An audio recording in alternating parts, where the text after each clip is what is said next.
1972 or something in health infirmary in Sweden, and etc., etc. A lot of good people. Now, what does this really mean? What we're talking about is this. We have a few objectives. IHIND is, of course, improve quality, healthcare, finance, and technology. How do you finance healthcare? Big issue, insurance, RSBY, etc.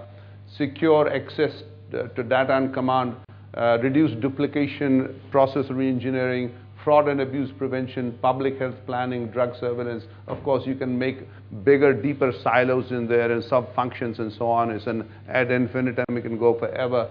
And this will form a national network. Stakeholders, every person that you can think in healthcare is a stakeholder, including the dispenser, the druggist, the chemist, the ambulance operator person, etc. So anybody should be part of this network. Then only you will have people who are principal secretaries be able to plan the whole thing in a holistic manner, as opposed to little silos here and there. This is a dream. It's possible only because we have ICT. It's not possible without.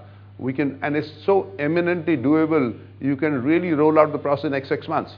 It's so easily to be done. I'm a physician. If I can think that way, the ICT people would say it's only 3 months, not even 6 months.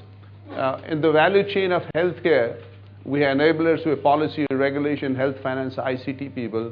We have developers, industry, academia, and R&D labs. We have providers, hospital, ancillary personnel. We have consumers, health literacy, paying abilities, civil organization, etc.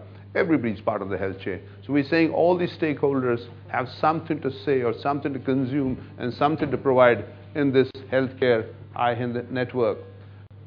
Now, how do you talk to each other? Of course, we had to have interoperability standard. If you talk in Malayalam and I talk in Kashmiri, we can't communicate. So let's agree nationally on what our operable standards are, and that will be the part of integration that our principal secretary was talking about.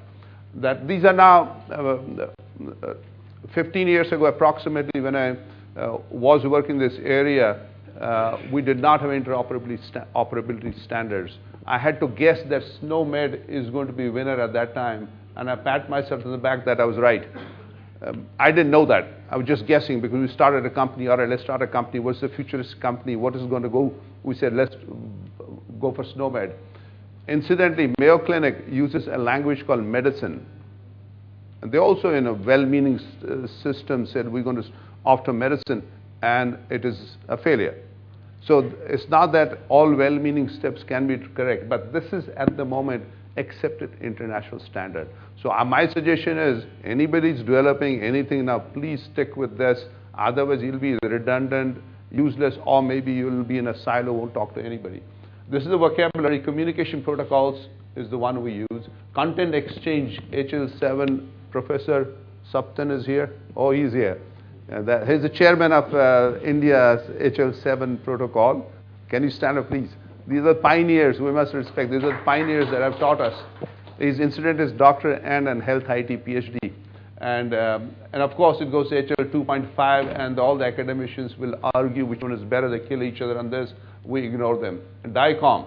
And then security is extremely important. That finally, how do I keep my patients' data private who's suffering from HIV, AIDS? How do we do this?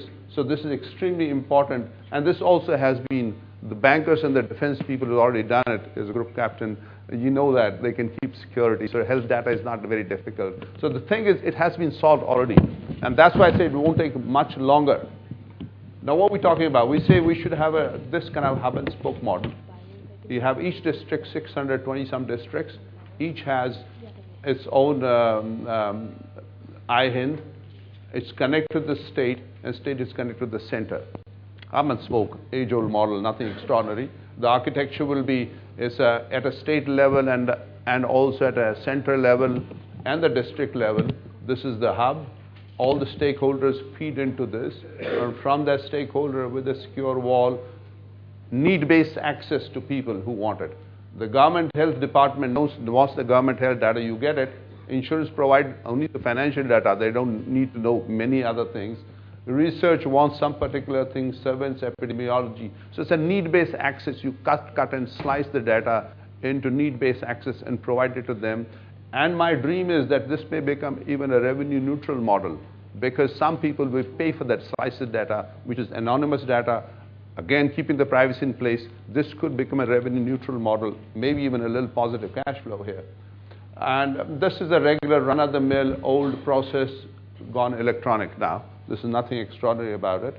And this is the minimum data elements that should be there. There should be demographics, clinical data, and unique identifiers, but there should be UID, UHID, and a medical record number, etc. We had to create them. Now, I've just taken the slide from Canada Health Info, who are far ahead of the, at least of the moderate-sized countries. There's a point of service applications, and they have what I call this high-level health info access layer, and they have a longitudinal record services, which is what we call the EHR. The difference between EMR and EHR is EMR is what's a hospital-based medical record. EHR is your birth-to-death health record. So that's a kind of a nomenclature difference. So we need to have EHR, otherwise our health department cannot plan. EMR is okay for the hospital, but EHR is needed from birth to death to see what happens. And then we have this EHR locator, and they have the registry EHR data services, info data, ancillary data services. This is how they design it, Canada Health Info way. Then we need a policy framework, which is that the key is who's going to own this data, and who's going to control the flow of data. Now, it's a massive data. Who owns it? Does the patient own it? Hospital owns it? Doctor owns it? Well, ethically, it's the patient that owns it. Everybody agrees the patient should own the data, but how do we keep the privacy and security, and how do we ensure? So there's a storage and admin problems, storage of data, confidentiality, access problems. Now, these all have been solved. It is not that this is the first time we're thinking about it, so that's why it's so easy to do. This was a recommendation to them from both NKC and from the Ministry of Health, that you should be kind of autonomous, like the Telephone Regulatory Authority of India, adequately funded, and a neutral organization, and hopefully will become not dependent on. That we have suggested, this is we presented this to Ministry of Health on 16th of April last year, and Health Minister Honorable Azad was there, and Minister of State Dinesh Trivedi, the whole health ministry was there on that particular day. It was well accepted, and I'll tell you what has happened to it later. Pre-pilot, we suggested, then let's say do a pilot phase, 2 districts, implementation, do it 11, 18 months, then we say national rollout, etc. And the good news is Gujarat has taken the lead, so maybe we should adopt Gujarat model for the rest of the country. Why reinvent the wheel? There's no use, redoing everything. This was kind of a thing, and we said 20-year plan. It's not there's no rush in doing it in 10 years or 5 years, but let's do it right, and let's do it in a futuristic manner so we don't have to revamp the system. Now, I want to give you a comparison of what I'm talking about. We have an advantage in India that we have no legacy system. So there's nothing to dismantle.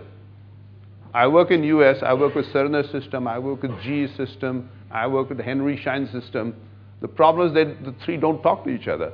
And the silos are so tight now that Blue Cross Insurance Company does not want to talk to Aetna Insurance Company because there's a business. Why should they talk?